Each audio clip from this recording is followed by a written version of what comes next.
And we are live. Hi, welcome to the Stream of David show. If you are watching, I'll give everybody a minute to sign on. I'm hearing a lot of feedback, and I'm just wondering what that is. But you don't hear it on your end anyway? No, I don't. Okay.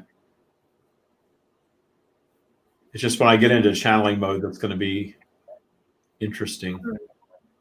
But I don't hear it constantly. It's really weird. I don't know. It's really, really weird. So if you're watching us live, type in and let me know if you're hearing feedback. Be helpful.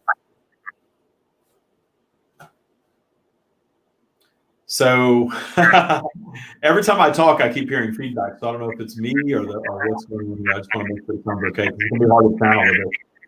You do hear feedback? They hear feedback. You do? Yeah. Let's see. How about now? I think I'm still hearing it now. Not as bad as it was. So I really want to get rid of that before we go into the show. What's causing that?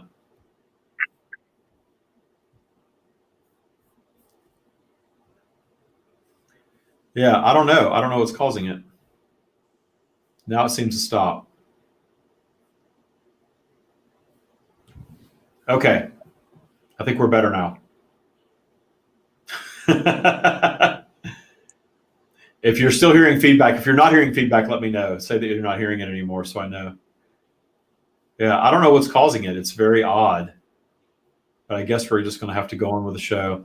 So this is Emily. Emily and I just started working together. She works for a marketing company that I work with. And she graciously offered to intervene and host because Matt was not going to get back to Sydney in time. His trip was delayed. So he's not going to be on there. So, Emily, why don't you just tell them a little bit about yourself, where you're from, where you live now, and what you're about. Okay. So I am from Newcastle in England, so I apologize in advance if my accent is a little bit difficult to understand, but I'm going to try to speak as clearly as I can. And I'm currently living in Colombia. I do digital marketing and mindset coaching, and I'm really excited to be on here today. Cool. And your accent is fine. We can all understand you just fine. And this show is all over the place. So it's not just the United States. Okay. Yeah. So if you haven't watched the show before, if you're new to the show, type in that you're new so we know we have some new people on. And if you have watched the show before and you have questions for the stream, go ahead and pop your questions for the stream in the comments now. And Emily has some of her own questions. She has actually never met with the stream before. She is certainly aware of what the stream is, but has never met with the stream. So she's got her own set of brand new questions for the stream, which is really, really cool. So she'll ask some of her questions. She will read your questions as well. And we will have a really, really cool show. I'm hearing the feedback again, though. It's making me a little nuts. So if you're new to the show, what happens? My name is David Strickle. I channel a stream of consciousness that is known as the Stream of David.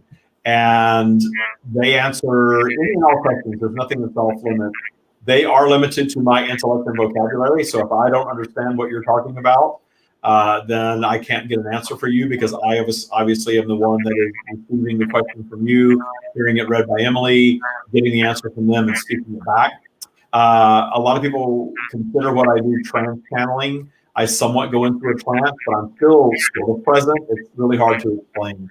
But you can ask anything that you want. There's nothing that's off limits to them. If they need more information, they will tell you. And if it's something that I don't understand, we will get there. There's never been a question asked to the stream that the stream could not answer in the past. We just have to sometimes get a little more information to get clarity on what it is. So start typing your questions in now for the stream. And then the way that we start this broadcast is that I do a little meditation. And I ask that all of you that are watching, and Emily and everyone, sort of do this meditation with me. We're going to be quiet for just a moment.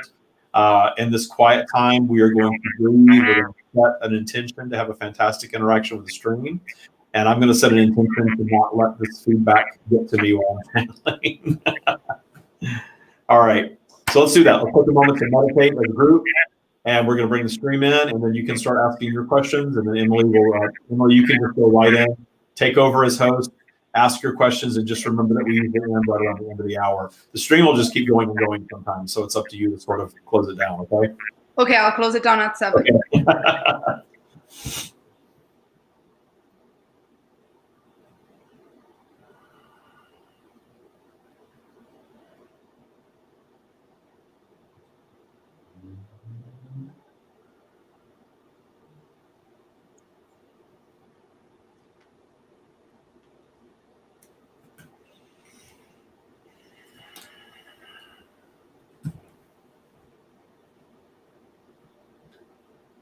We are here.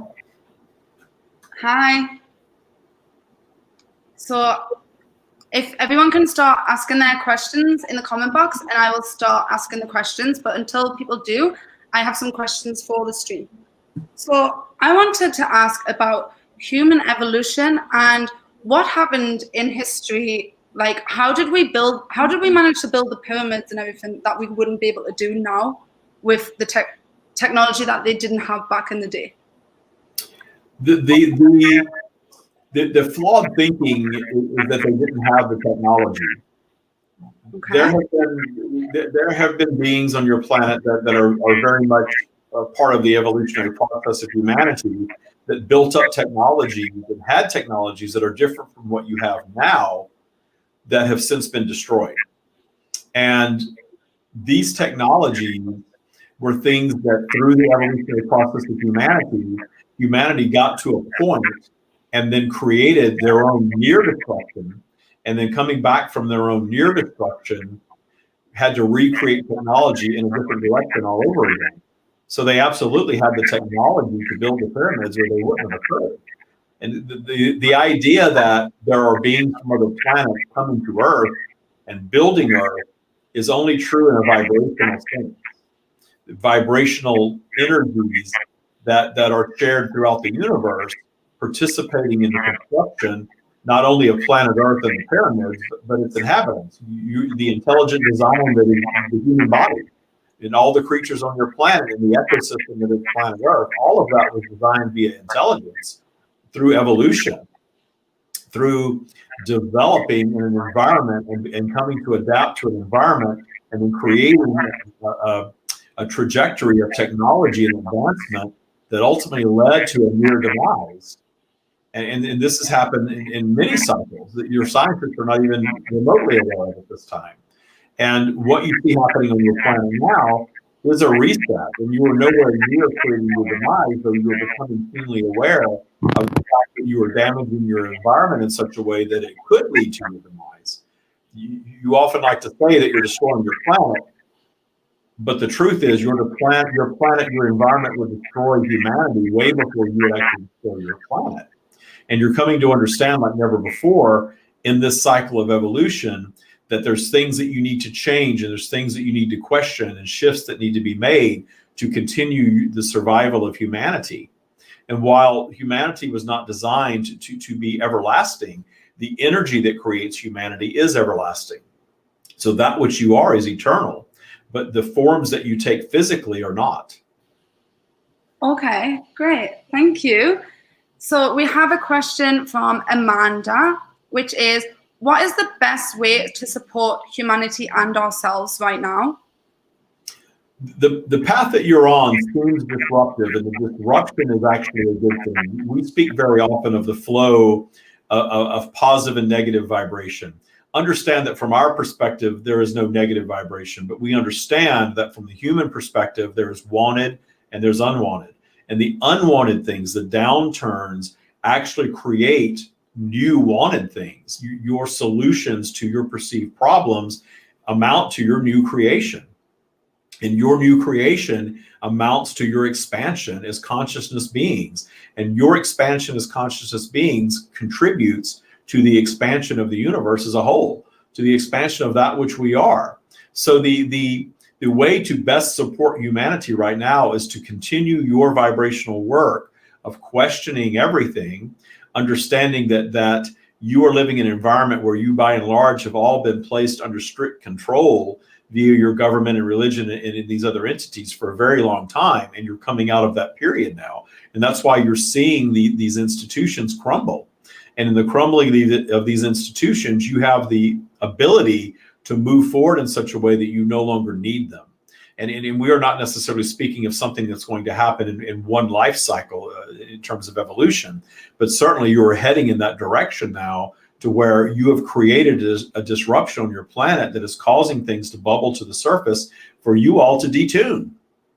And this is true in your personal lives as well. So when you work on detuning fear and releasing fear from your lives and learning to trust your abundance, trust the universe to deliver everything that you want and need, you're creating a mass awakening. So the very best thing that you can do to support humanity is to continue your own journey of mass awakening. And you contribute to that with your own awakening, your own detuning of fear. This is why we are flowing this way through David now. This is why we've delivered the Taya practice. So you can understand these things on a higher level, detune your fear, allow more trust in your lives, and allow the disruptions that come through your lives and allow the disruptions that you're creating as a whole on your planet to be sort of a cleansing, if you will. And the releasing of fear is going to be a magical experience for each and every one of you. And how does someone release fear? The tools that we have supplied are all about detuning the things that you're afraid of, detuning the transgressors in your lives, the unwanted people, circumstance, and events that have created the fear vibration in you.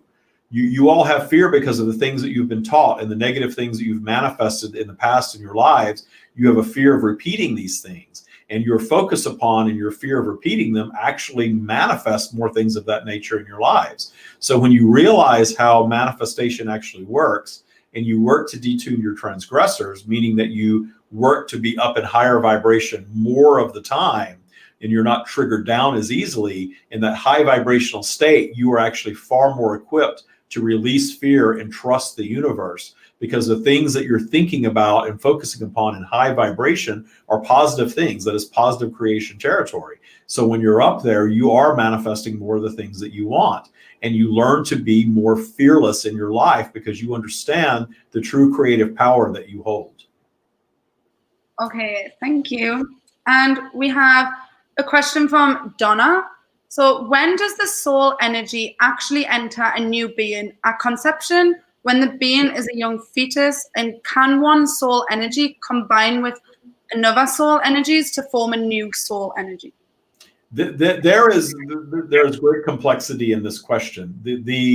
There is consciousness projecting in at conception. That spark of life at conception is consciousness, and that is what you would refer to as a soul. We often refer to it as a strand of consciousness, though sometimes we will use the word soul simply because you understand what that is. That eternal strand of consciousness that is the spark of human creation in this case enters at conception. And absolutely there is a splintering of soul consciousness energy that can occur beyond physical, meaning that you are expanding into other things. As you expand in each existence, you are expanding into other beings simultaneously. And certainly as a human being, in reference to planet Earth being the most intelligent forms of life on your planet, you did not start out as a singular strand of consciousness to the sophisticated level where you are now as a human being. You are many other things that culminated to get to this vibrational place where you are now a human consciousness. It is much more complex than the consciousness in something that is a much lesser being. Okay, cool. So can one soul energy combine with another soul's energy to form a new soul energy? We speak of vibrational neighbors very often, and that soul energy, though you are perceiving your lifetime as an independent strand of consciousness, you have what we call vibrational neighbors, and you flow in and out of other beings in this way, and in being in more and less sophisticated life forms. You also have vibrational neighbors that are the people that are most impactful in your lives are very often what we would refer to as your vibrational neighbors. You could have inhabited the same being in a different plane, and here you are two separate beings interacting in a more powerful way than just someone who's a casual acquaintance. This is where you get this idea of soulmates and things of this nature, though it is not always romantic. Certainly those that you resonate very highly with, even those that you meet later in life, and you meet some of these beings and it feels like you've known them forever, it is because there is a soul connection there and you're vibrational neighbors. It does not necessarily mean that you are going to have a friendship or some type of relationship forever. In fact, your forever romantic relationship can be a vibrational neighbor, but your murderer could also be your vibrational neighbor. Very powerful vibrational events occurring around this convergence of energy. Okay, great. So if anyone wants to ask more questions, please pop them in the comments. But for now, I'll go back to my questions just because there's no more in the comment sections.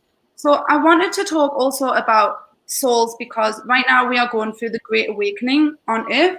And I know that a lot of souls have came back for this purpose. But what I wanted to ask was, in spiritual books like the Bhagavad Gita and stuff, the whole aim is to reach nirvana, right?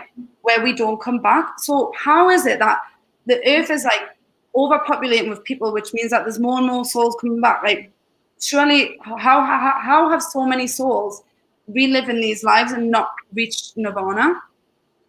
The idea of nirvana has been a little misinterpreted and misconstrued of this place of perfection that you're going to end up as a final destination.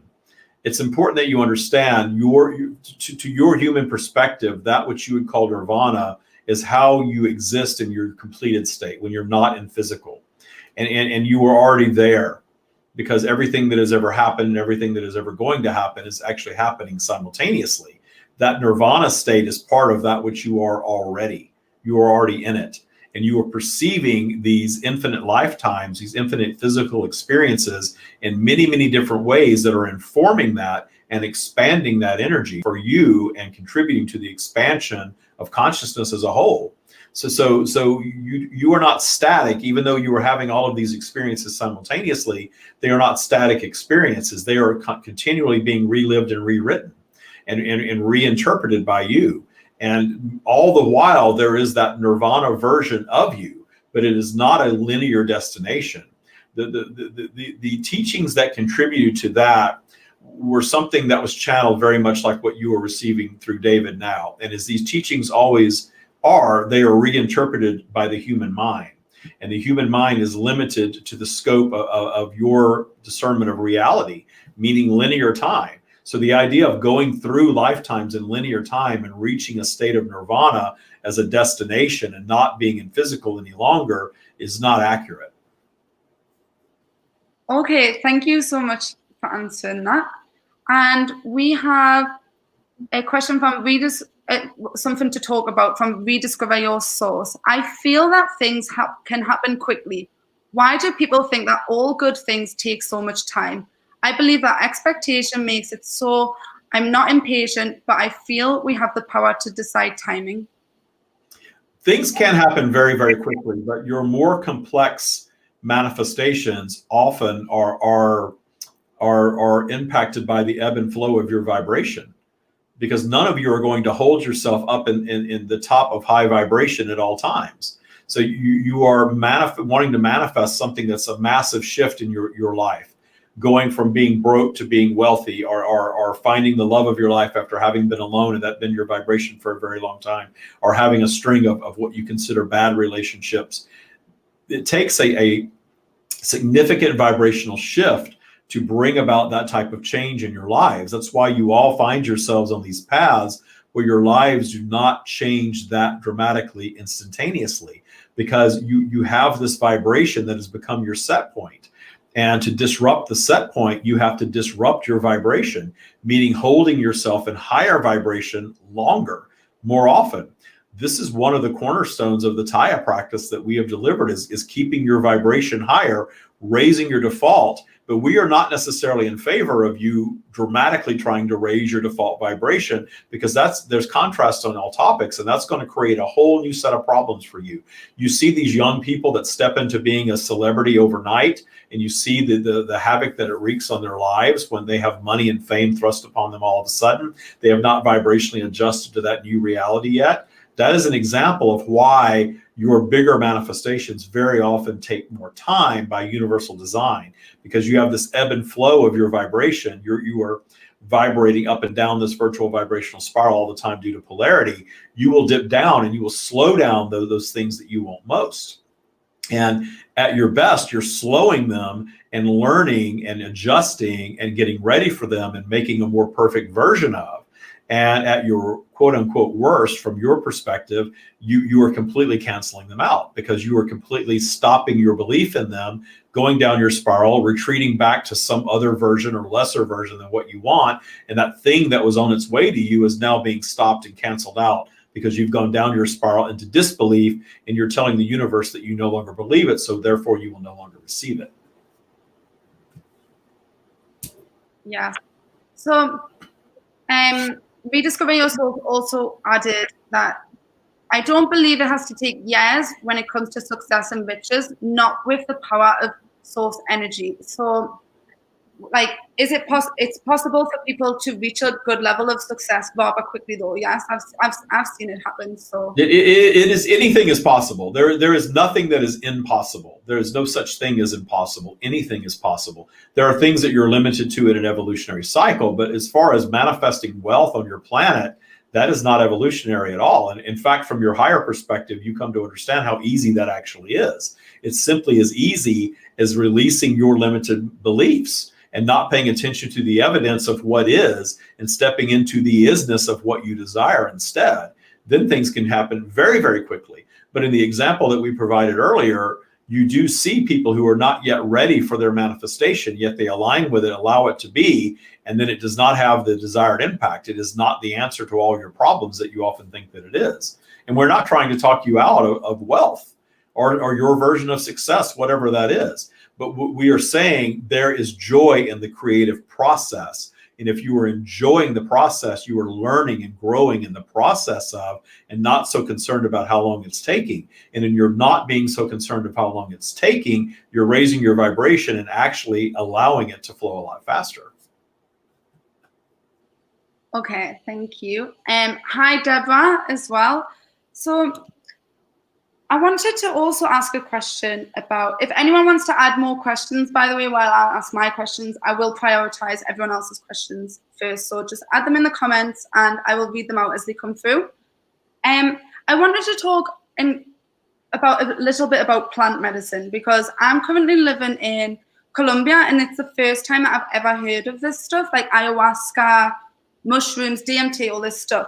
And I've heard a lot of stuff that this helps you to reach these levels of consciousness and really connect with spirit. And I was just wondering if you have any opinions on this, because I feel like people that I've met here seem to use this as medicine, but I feel like they're using it as a drug, because they do it nearly like every week or like very, very often, where I'm like, I don't know, I feel like, so I don't know where I'm really going with this, but just what are your views on plant medicine? And does it really reach us to this level of consciousness? Or is this just something that like affects our brain where we think that we've hit this level? It is a combination of both, actually. You are altering your state of being and sort of pulling back the curtain on the energetic realm and experiencing the energetic realm in a way that you typically do not allow yourselves to experience it. Sometimes you experience this in your twilight, coming in and out of your dream state. You're in sort of feel like an altered state naturally coming out of that state. And when you take some of these plant medicines, even some that you would consider full-on drugs, you are sort of pulling back the curtain that you all keep up so that you can maintain focus on your physical human experience. And because there is so much going on in the energetic realm, it is too much for your human mind to fully comprehend.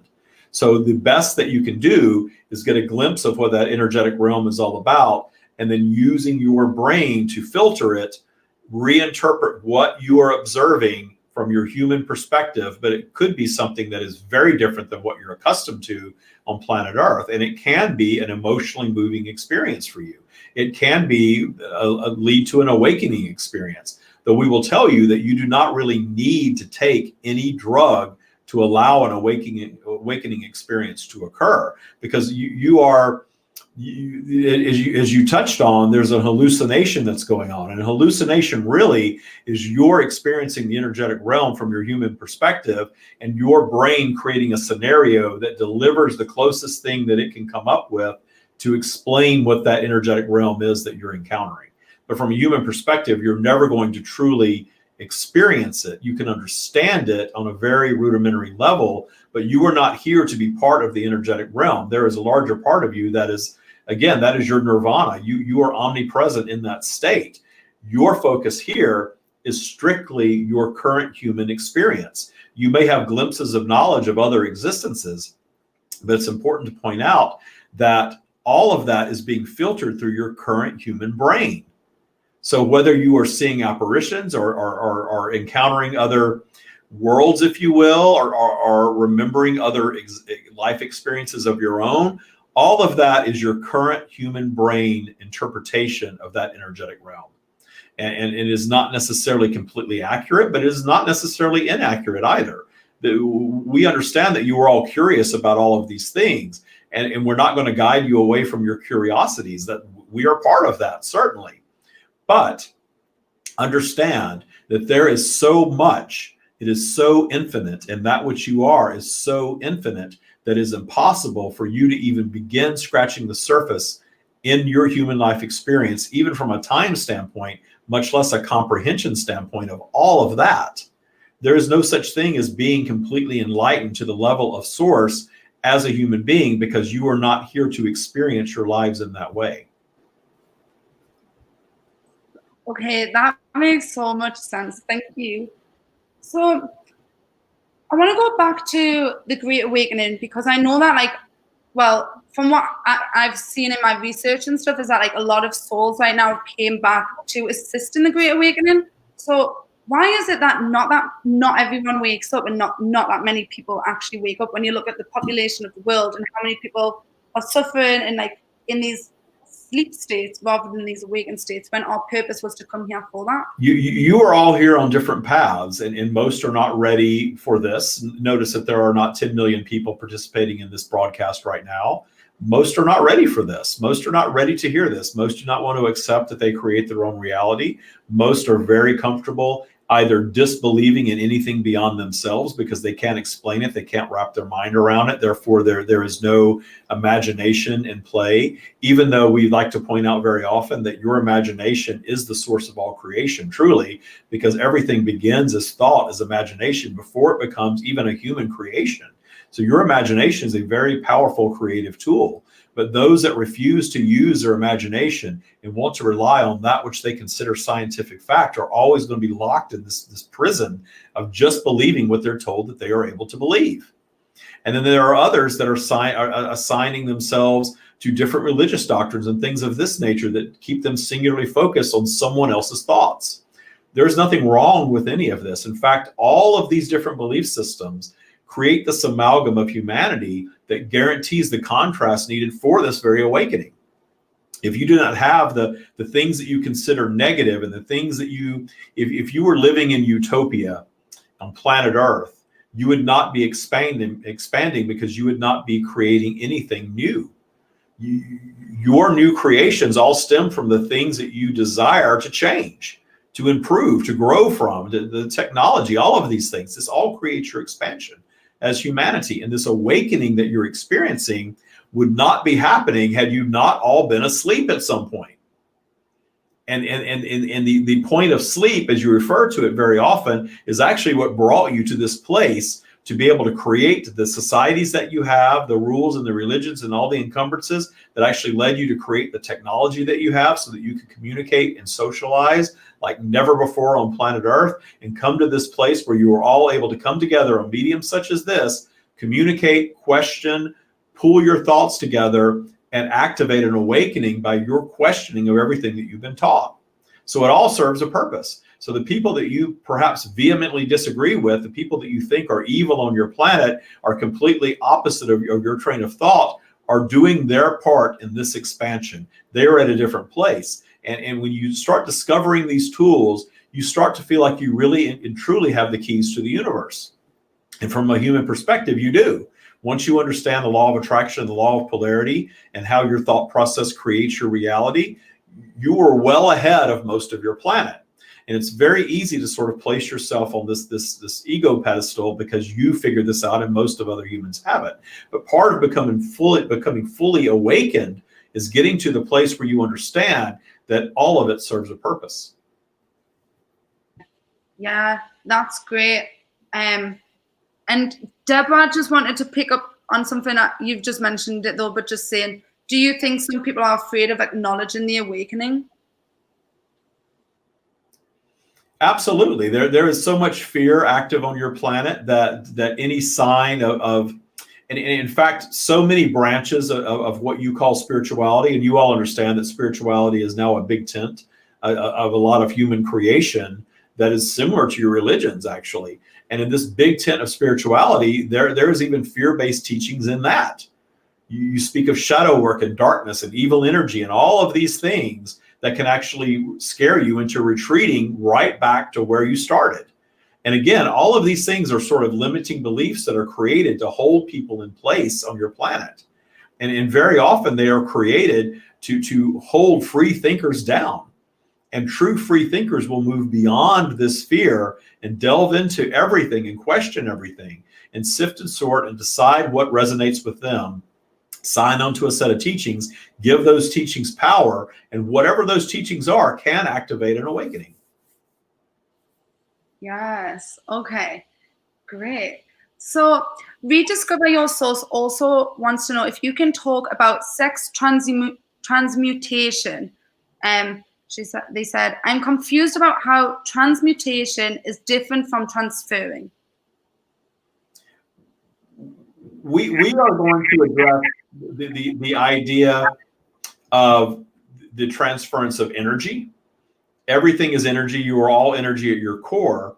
And when you are speaking of sex, as far as the sex act goes, that is a convergence of souls in a physical way that at their best are converging and creating new energy in a very, very profound experience. And of course, there's contrast on all topics. So at your worst, if you will, you're in lower vibrational territory looking to use something of that nature to soothe your own disconnection from that which we are. Anything that you are doing to disconnect from your human reality is going to lead you down a negative path, because there is no need for you to disconnect on purpose, whether it's using some sort of drug or plant-based medicine or alcohol or food or sex or pornography or whatever it is that you are seeking to escape your human reality. Now, if you were looking for something for the experience of and in lifting the veil, as we have explained, that is something that would be done on occasion to experiment a little bit. And in your curious nature, there's nothing wrong with that. But anything that you find yourselves going back to again and again and again is a habit, and understand that your habits become addictions. Those addictions stem from the fact that you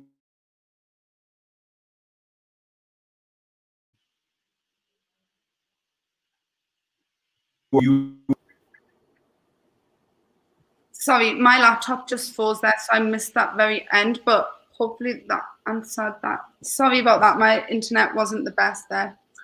So when you were talking about manifesting earlier and like manifesting soulmates and stuff, how does one go about starting to manifest that love life if they've lived their whole life in of loneliness and lack of love? Like, how do they really get to this place where they can attract the love that they want? You are at your most appealing, each and every one of you, when you are loving yourselves, when you are standing in your worthiness, when you understand that you are worthy of any and everything that you desire, and you truly love that which you are as you are, not the version of you that you want to be. That you'll finally love yourself when you have the right bank account or the right body or the right job or live in the right place. You've got to find self-love in your now. And in finding self-love in your now, everything begins to shift and everything begins to change. Because anyone that you attract when you are in less than full love with you is going to have a similar vibration about you. So if you are not loving yourself, you are indeed going to attract someone who feels the same way about you. Very often people enter David's boot camp program and they're in troubled marriages. And more times than not, they end up exiting the troubled marriage because in the troubled marriage, the one that's coming into boot camp is learning to raise their default vibration through a process of self-actualization, self-love. And when they do, that other person either follows them up in that higher vibration and appreciates them more, or becomes even less tolerant of them in their higher vibration because they do not feel the same way. Okay. Yeah, that makes so much sense. And I totally agree with that as well, about like the just loving yourself right now. I think that's so important. I want to just go back to the question that we had about transmuting sexual energy, because there's another comment on it saying, but I'm confused about what it means to transmute sexual energy to create in other ways. So I think what that means is that, you know, in the book Think and Grow Rich, when it talks about sexual energy, of course, you know.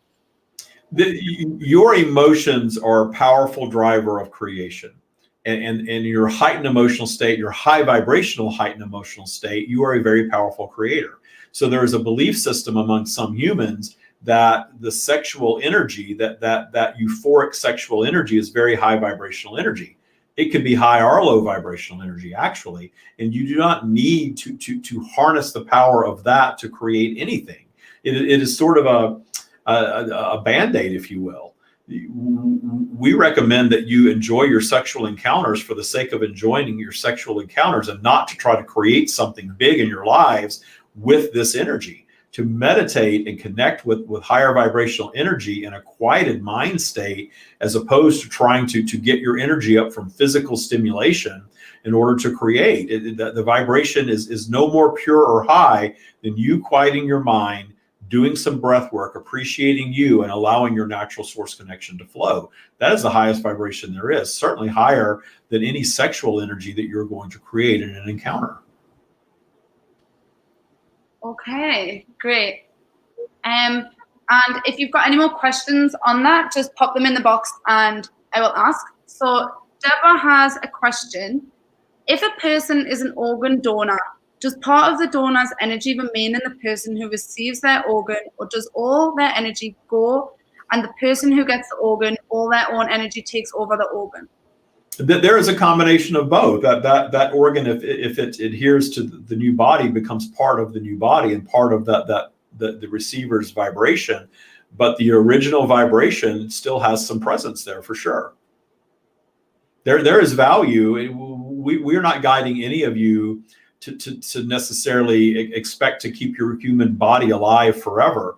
Your consciousness is eternal no matter what, and you do not come to this life to live it forever. That's why your bodies naturally wear out. However, there are things that you can do with your bodies once you're through with them that are higher vibration than others. Certainly sticking your body in a box and burying it in the ground is not offering anything back to the planet from which it came.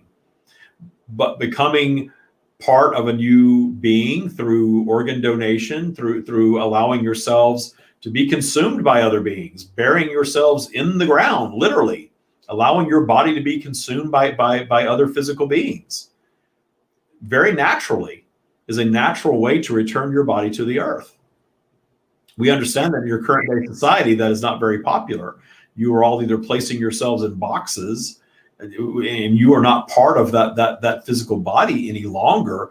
But there is what we would call, for lack of a better term, there are very often not human terms for many of the things that we share, but there is sort of a vibrational dust that is left behind that you are no longer part of in your consciousness, but it is still part of you. It is still part of the wholeness of that which you are. And sticking it in a box is not doing anything necessarily bad, but it's also not offering anything back to the planet. Burning it is not doing much more either.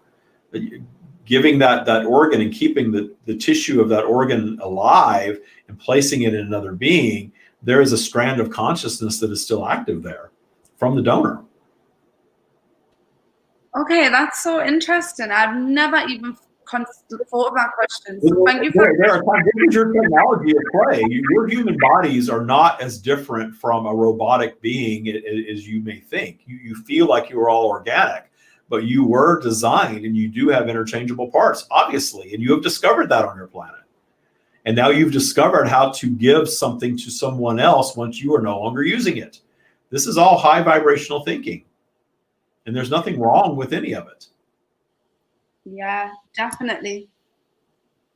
Definitely.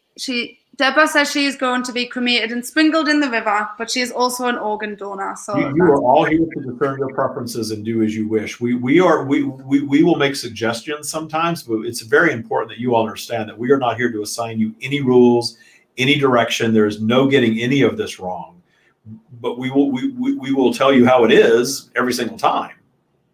And how it is that you have a physical body that is organic, that can move on in form to feed your planet in various ways, and there's nothing wrong with that. But if you choose to stick your remains in a box, that is your choice as well. There just isn't much value in that beyond the idea that you're somehow preserving a body where you have fully moved on from. Yeah, I totally agree with that. I also want to ask, so, and I know that I've spoke to some other people who've got these problems as well. So I want to really grow in business, right? And like when I'm thinking of my lifestyle that I want, and when I'm visualizing, like I'm stuck in a contrast because I really care about the environment, and I feel like everything that we do is like ruining the environment. But then like at the same time, I want to travel the world and everything. But how I don't know. I have this guilt though associated like if I travel. Obviously, right now COVID's happening, so I'm not traveling. But once COVID's over and stuff, like I don't know. I have this guilt associated with traveling sometimes, just because I travel quite often. So, what would be your suggestions? Certainly, your desire, and by your we mean most of humanity, your desire to travel and experience other places and see the world is not a bad thing, and you've created the technology to do it. Understand that you are not going to destroy your planet. Your planet may indeed destroy you, but there's no ending that which you are. So there are things that you can do that aren't going to limit your ability to enjoy the abundance of your planet very easily, that will clean up your environment. But there's other things that through your technology, you will evolve to an ability to harness the power of the wind and the sun and things of this nature, where you're not going to need to pollute the air, perhaps the way you are now. But until that time, enjoy the time that you are here. At your very best, you are traveling. You are doing the things that you love to do. You are experiencing your planet and experiencing your lives. And when you're judging yourselves and holding yourselves away from your desires over some fear-based teachings and on your own self-judgment, it is just like holding yourselves away because of religious teachings. It is all the same. There's fear being used against you from your scientists regarding your planet, and there's fear being used against you from your religious leaders regarding your behavior, especially around sexuality and things of that nature. Decide how much or how little you wish to be controlled, and discern your own preferences and make your own choices. But we would not guide any of you to limit your behaviors as far as traveling and experiencing your life experience based on any fear-based teachings. I love that. Thank you so much, because that was absolutely brilliant. So yeah, because I do worry about that. But so what is happening with global warming at the moment? Like, can you tell us that? Like the future, like are we going to sort this out? Well, we will. There's two questions going on here. One is your planet is constantly in flux, and there are things that you have done that have created some havoc on your planet, certainly, that you are seeing the result of, that you have the power to change. But at the same time, your planet is always in flux. There are things that are occurring that are just part of the natural process of the shift of your planet, that humanity does not have the power to change. So in that sense, there are common sense things that you can certainly do if you're discerning your preference not to pollute, not burying ocean and garbage in your ocean and in your ground and things of this nature. There are lots of things that you can do. But the idea of humanity ending the planet is a misnomer. There's a lot of fear used to dramatically shift your behavior at this time. And it's blown out of proportion, certainly, but that doesn't mean that you shouldn't listen to what many are saying and use technology, create new creation to solve the problems. Okay, thank you. And do we have any other questions? I am attracted to women's toes. Why does that happen to people? Your attractions are your attractions. You are all here to discern your preferences. And whatever that is regarding any body part is completely up to your preference. It is part of the wholeness of that which you are. Now how you act on that is completely up to you. Okay, thank you. And if anyone wants to get, there's like 15 minutes left, so if anyone wants to get their last questions in, pop them in. And I want to talk as well about the devil and evil spirits and black magic, because I grew up always really scared of ghosts and stuff and just always thinking that they were around. But then I started to learn that there's only love and light. But then I started talking to someone else again who started telling me about like these stories about ghosts being in his apartment and how like he got suicidal in this bad energy. So I just don't know what to believe. Like, is the spirits that get stuck like between, like in limbo between the realms, and is the evil spirits? There is positive energy, and then there is less than positive energy. All what you consider evil is human creation. There is no external energy coming into planet Earth driving anyone to do anything that you would consider evil. Evil deeds are all lower vibrational deeds, if you will. We understand what you consider evil very well, and we understand your desire to move away from it. But notice, no matter how much you desire to move away from it, it never ends. There is always greed. There is always things that you consider evil happening on your planet. And it's because of the fear-based lower vibrational thinking of the one that has brought themselves and held themselves down in that away from positive energy that is creating the evil themselves from a human perspective. The good and evil is a human thing. We're not saying that it does not exist on other planets. It certainly does in other realms, but it's a physical thing.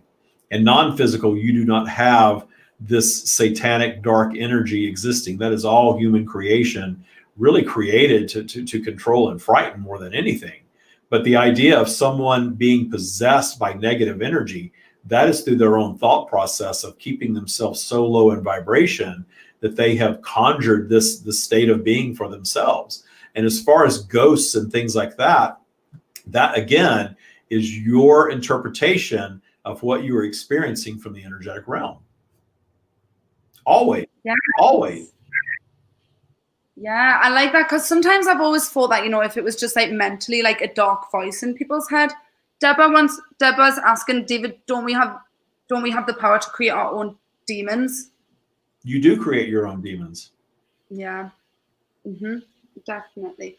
And I wanted to pick up on another thing as well about souls. And are all souls from the same source? Because not also do all souls relive just in Earth, or are all the souls like throughout the whole universe? Because I've heard things about. So recently, I've came across things called star seeds, which are like alien souls. I don't know 100% about it, but I just was wondering if there's any truth behind this. There are many perceptions of the energetic realm that have been described many different ways. All of this is human interpretation of the energetic realm. All of these names, these other planets that you've named, these other beings that you've named, all of it is a perception of the energetic realm from a human perspective. You're always coming to everything from a human perspective. So this idea that one is an alien here on planet Earth is not untrue, simply because you're existing in multiple planes all the time. So certainly the strand of consciousness that is you, as you are perceiving human life right now on planet Earth, you are also existing simultaneously in infinite other realms, so many, so vast that you cannot even begin to comprehend it from your human perspective. So from the standpoint of you existing as other beings in other realms beyond your comprehension is absolutely true. But the idea of beings from other planets coming here and physically inhabiting planet Earth being such a different vibration than any other physical environment in the universe is not true. But vibration and non-physical is overlapping and layered in such a way that your scientists have not even begun to understand, and certainly most of you do not understand. And there are so many things that you all ask, that you inquire to us about, that there are no human words to truly explain. But the very best that we can do is explain that we are the core of source energy, and you are all part of that which we are, and we are part of all of you. You all have your own version of this flowing through into you. Whether you ever come to the place where you are speaking and writing it as David does, most will not. But you all have it. You have your intuition. You have your higher vibrational thoughts. You have your beliefs. But there are different paths for humanity, and you're not all on the same path, obviously. And these different paths create this amalgam of vibrational flux, if you will, that creates all of the havoc on your planet that ultimately creates the new creation on your planet. So every downturn, every evil deed, every pandemic, every recession, every negative thing that goes on is actually designed to come through as a storm and do some destruction, but ultimately bring new creation forth. That's what you are experiencing right now. And you have all created this collectively by your questioning of everything, by your understanding like never before that you are having this awakening period, and you have been the activators of your awakening. You are moving to a higher vibration, though you are not moving to utopia. You're not moving to this place of perfection where you're just going to sit around in physical and agree with each other all the time, because there's no expansion offered in that. There would be no purpose of a physical environment without contrast. As long as you are in physical, you're going to have contrast. You exist in no contrast in your completed state. And again, you are in that state of nirvana, of utopia, all the time. And there are strands of you, if you will, having these simultaneous physical experiences that are expanding the wholeness of that which you are. And you, as a strand of consciousness, contribute to our expansion. That's why physical exists. That's why you're here having these contrasting experiences. Thank you. So we have a question from Deborah again. Are there reptilians walking around in human bodies on Earth? Once again, this is a human label given to something that you've perceived that is different from that which you are. The idea of other types of intelligent life on your planet is not off base. Certainly there has been. You have to understand that your planet began as a speck of dust and expanded from there. And there have been many, many, many infinite different types of beings on this planet that you are not even remotely aware of, including intelligent beings with technology. And some of the vibrational dust of all that continues on. In fact, the vibration of humanity was other things on this planet before coming to humanity. You did not start out this way with this level of technology, this level of intelligence. I have another question, which is, as far as souls, if I become the fullest version of myself in this life, if I come back, do I start over with forgetting who I am, or will it be easier next time for further progression? Like, have I progressed in this life from my last, or is it just a random game of remember who you are each time? There is an overshadowing of the wholeness of that which you are, because again, your human consciousness cannot comprehend all that you truly are.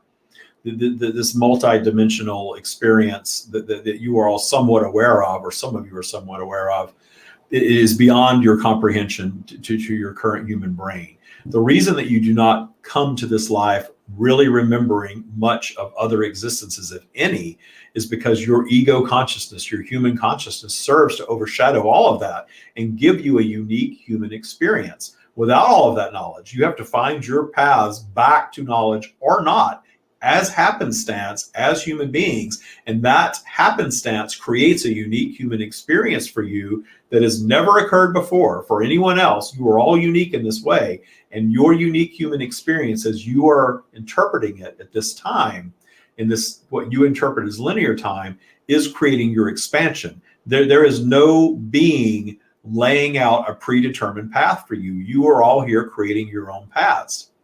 So the idea of living a human life and expanding in such a way and coming back and remembering it is not going to happen. The way that universal law works is that you are going to return to another physical existence, and certainly you are all currently in the vibration of planet Earth and will and have lived other existences as a human on planet Earth, of endless existences.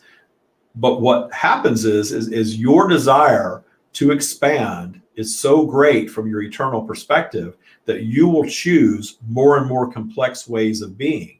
And when we say more and more complex ways of being, we are telling you that your next lifetime, if we are going to speak in linear terms, is going to be more difficult than this lifetime. A lot of you don't want to hear that. You don't like hearing that. You think that you have lived enough difficulty and that you're almost done. But when you see the example of a child that is born into poverty, to genocide, to great illness, you are seeing an example of a highly advanced soul that is projecting vibrationally into a set of dire circumstances for the experience of that. This is why, and we speak of this all the time, when you see these small children that are born with terminal cancer, for instance, and they only live to be 4 or 5 years of age, yet everyone speaks of how enlightened they were and what an old soul they were. You all hear of this. Why is that? That's because you have a highly advanced strand of consciousness choosing to come into that scenario for the contrasting experience that it offers, understanding their eternal nature, understanding that that which you consider life and death on your planet it pales in comparison to the existence that you experience eternally. This life and death thing that you're also concerned about is understandable from our perspective, but it's not what you think it is. This is where we guide you to all understand that there's no messing this up. There's no getting this wrong. If you only live a few years, in fact, if you are stillborn or even aborted, your strand of consciousness is having a unique experience that it came to have. And there is expansion offered in every experience, regardless of the outcome. So that it does not matter if you come to believe that you are a star seed or an indigo child or someone that is highly blessed on this planet. That does not mean that you are having a more expansive experience than one that doesn't even make it out of the womb or one that dies of a drug overdose in the gutter. We do not judge the way that you judge. You are all here having your own independent experiences in this lifetime. And in the more complicated points of entry point to more sophisticated strands of consciousness wanting the contrast. Okay, that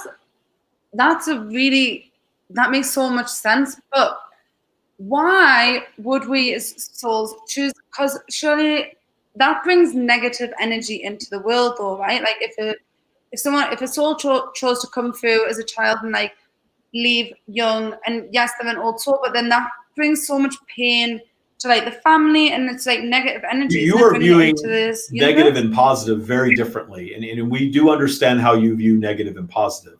Remember that everything that you consider negative inspires new positive. So from our perspective and your larger perspective, it is all positive. The most negative aspects of your planet exist to drive new positive creation ultimately, and they ultimately always do. Always, ultimately, they do. And in that new creation of positive, that negative thing becomes a tool. And if you're all eternal beings and there's nothing negative going on your planet, the pain that you feel here on your planet is very temporary compared to the wholeness of that which you are. So the emotional pain of being a parent who tragically loses a child is a human experience in a blip of time in comparison to the wholeness of that which you are. So when you're in your completed state, you are not looking at the loss of a child in sorrow and pain.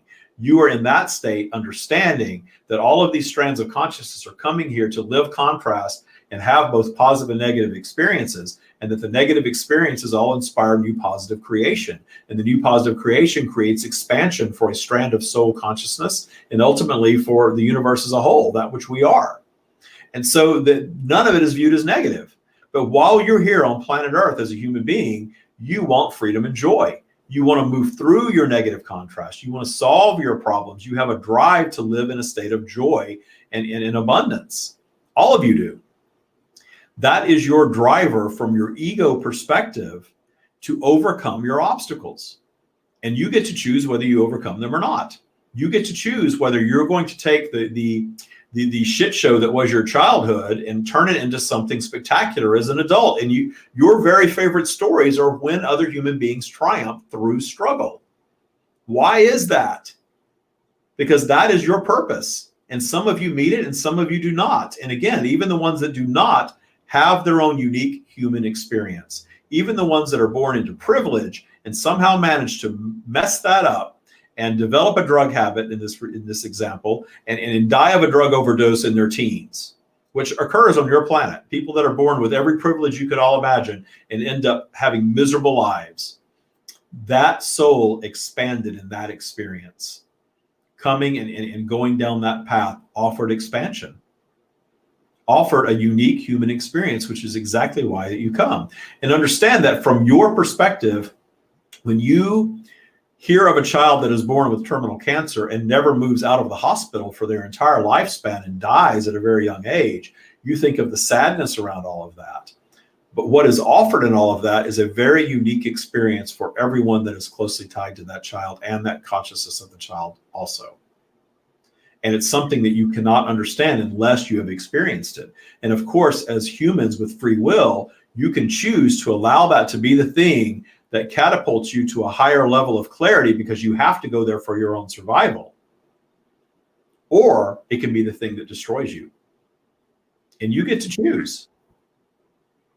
Yeah, that makes so much sense. I want to ask one more question just on this topic. So when a family loses a child, right, and obviously that was that soul's choice to come here, but so if I was to have a child and it was born with cancer, it would be the soul's choice. Was that also my choice, or was that just something that I manifested because it was my vibration, or was that also something that my soul wanted to experience within this lifetime? Your point of entry to your planet is a vibrational alignment that you choose prior to coming here. Everything else from there is your human contrast. It's important to understand that there is no, the idea of a soul contract is sometimes really misconstrued, that there is no preset destiny for you. You come and you project yourselves into a point of entry. Everything else from there is contrast. That's why we tell you all the time that many of you say your parents screwed you up. And we say, indeed, they did. That was their duty to you, was to screw you up. Their only duty to you really was to bring you into this planet vibrationally as a vibrational alignment. Everything else from there is going to be contrast, both positive and negative. And the negative things that you glean from your parents actually are offering you expansion. And you're thinking beyond where they thought. And you're questioning the things that you were taught by them and the limiting beliefs that they offered you that you perhaps find your path to overcoming. All of those things are great gifts to you that up until your awakening time, you do not fully comprehend. Once you go through a true awakening period, you start to really grasp the gravity of the negative things that you've absorbed, having brought you to the place of activating your awakening. Those of you that come and have easy lives do not bother with all of this. So think of the questioning and the curiosity and the negative contrasts are all great gifts. They bring you to this level of thought. Yeah, that gave me goosebumps when you said about the parents, because that makes so much sense. Like, we choose this all, but that was one last. So it is time now, and I know David said that the stream would go on forever, but I've just got one more question. And I wanted to ask about Einstein and the laws of physics, right? And how he said that apparently everything, the future is already predetermined, and that like everything is already set in stone. But I just don't believe that. I really do believe that we can change our own reality. But is it that it's already set in stone that I was going to go on this path, right? And like it is already laid out, and it just feels to me like I'm making my own choices. You have to understand that you have thought leaders that have been on your planet that you are aware of in recorded history that honed into a few things so well and enlightened you in such a way that you then believe every single thing that they thought. But there's evolution of thought. And someone that lived well before your time is not as evolved in their thinking as you are. So there are gifts that they have to offer you for sure. But we always guide you to take all of that older thought that isn't as evolved with a grain of salt, taking it for what resonates with you now and what does not. The thing that he was tapping into, and he indeed was channeling very much like you are witnessing now, the thing that he was tapping into is that everything that has ever happened and everything that is ever going to happen happens simultaneously. It is all one. There is no linear time. But the thing that he did not latch onto is the idea of expansion. We have come to explain expansion in such a way that perhaps you have never heard before, that all of this polarity talk and the idea of negative serving expansion. There are a few that are teaching this, but not many on your planet. This is an evolution of thought because humanity is now ready for it. But the idea of everything just being set in stone is not even logical in thinking, even without linear time, because there would be no point in your being. The expansion comes in the rewriting of the story over and over and over and over again into infinity. And notice that everything changes. You change your history. You change what happened for every moment up until the moment that you are experiencing right now can be changed by you. You can retell the story. We tell the story very often of two siblings that grow up perhaps only a year apart in the same household, same economic status, same parents, same education, same household, and tell very different stories of their childhood. Very different stories. Is there one that's right and one that's wrong, or is it a matter of perspective? It indeed is a matter of perspective. And you hold that power over everything that's happened in your past. This is a very powerful tool for all of you to adopt. This is part of the Taya practice, is understanding how to shift perspective. And we are not even speaking of rewriting history necessarily. We are speaking of shifting your perspective on everything that's happened in your life up until now to one of clarity of how it all serves your expansion, all of it. And when you do, you detune your transgressors. You detune that negative energy that's swirling around in your lower vibrational field, waiting to connect with you when polarity dips you down a little bit. These are your triggers. You can release all of them. Okay, that was great. Thank you so much for answering that question, because that is a debate that me and my roommate have been getting into for a while, and I haven't had an answer. So now I have an answer. So yeah, but just so yeah, well, we're 6 minutes over, so because it's only an hour, so and there's no more questions. So I suppose that'll be it for this week. So we are ending in perfection, and the questions have been expansive and delightful. We are always thrilled to come and interact in such a way. Yeah, thank you so much for your time. This has been great for me. I've loved this. And by the comments, it looks like so has everyone who's been watching. So that's great. Very good. With much love. That is all we have. Okay. All right. Okay. I don't know. What do we do now? I always get a little, oh, hi, Carrie. Carrie just popped up. She said you were a great host. Carrie is in our Taya Mastery Program. She's a Taya Bootcamp graduate. Okay, nice. So she watches all the time. So she said you're a great host. So I guess that means you indeed are a great host. So I want to thank you so much, Emily, for doing this at the last minute. It was fun. You had good questions, I could tell. Energy feels really, really good right now. Thank you all for watching and participating. I will be, what is today, Wednesday? I'll be back on over in Taya Global Awakening tomorrow at 4 p.m. with another Taya Talk. So you won't get the stream, you'll get me, but we'll be teaching Taya tools in there. So come join me tomorrow night, 4 p.m. Pacific for Taya Talk. Emily, thank you again so much. I do appreciate it. We're definitely going to have you on again. Yeah, thank you so much for having me. I loved it. So anytime and I'll be here. Thank you. Thank you all so much. Namaste.